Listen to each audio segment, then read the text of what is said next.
حبايبي عاملين ايه النهارده؟ بقى نعمل شويه مسقعه كده جامدين.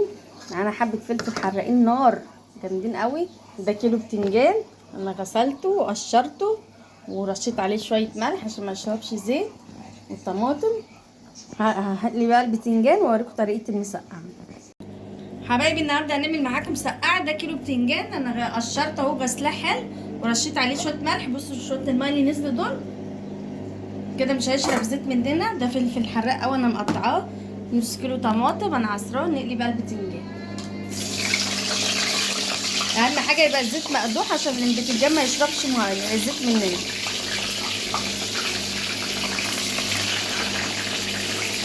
حبايبي هعمل معاكم بقى الصلصه. دول شويه زيت معلقتين 3 وده توم مهروس وعليه كزبره.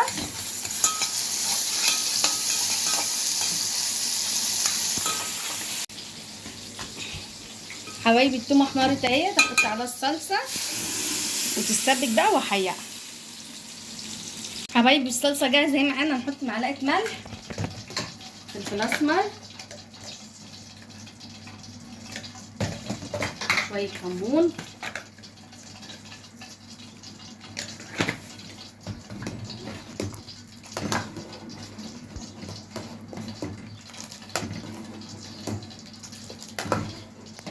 بقى البطاطس على البتنجان على الفلفل. انا حطيته في الطبق برضو يصفي. هنقلب كده حلو تقليبه.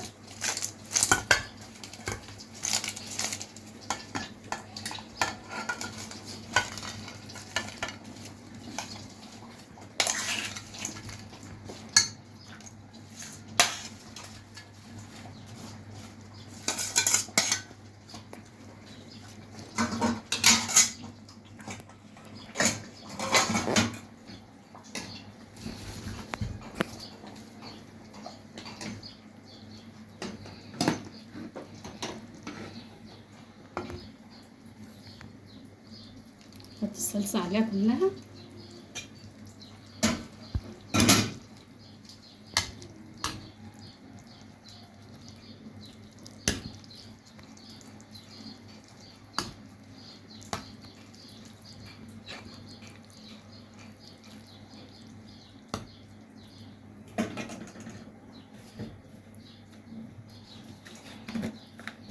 ده بقى على الوش كده رشه كزبره.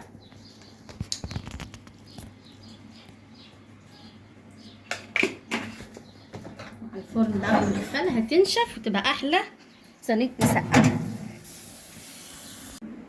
حبايبي انا طلعتها من الفرن. بصوا قمر ازاي، بصوا ناشفه وحلوه ازاي. عيش بقى وبصل بقى بالخل والليمون واديله بقى. الف هنا.